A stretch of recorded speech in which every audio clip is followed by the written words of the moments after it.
দেখতাছি আমরা মনের আকর্ষণে ভাঙতাছি বুঝছেন।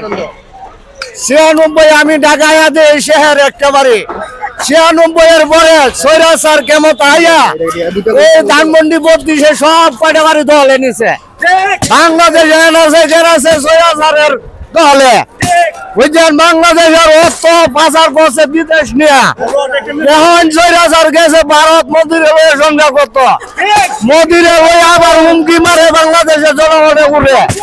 এই জন্য আমরা মনে তৃপ্ত হইয়া সৈরাচারের বাড়ি ভাঙচুর করতেছি। আর একটা ওয়াট নেতাজি কাওয়া কাদিরের ফুটকিদের দেওয়ার লাগে, এ যদি আইয়া এর ফুটকিদের ওয়াটটা দিব। আর একটা ওয়াট নাম আমার দেশ আওয়ামী লীগের একটা থানার সভাপতি আছে, ইউনিয়নের সভাপতি আছে, রেল নাম এর ফুটকিতে দেয় বুঝছেন। আচ্ছা আসসালামু আলাইকুম।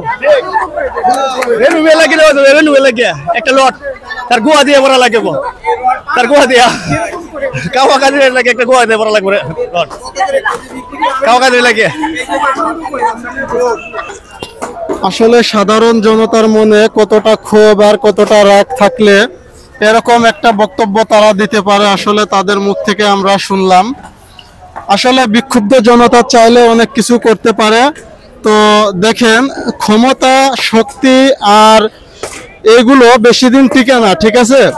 তো সাধারণ জনতার যে রক্তে ঘামে গড়া যে বিল্ডিং, তো সেই সাধারণ জনতাই কিন্তু আজকে দেখেন ভেঙে টুকরে খান খান করে দিয়েছে এই সাবেক প্রধানমন্ত্রীর রাজপ্রাসাদ।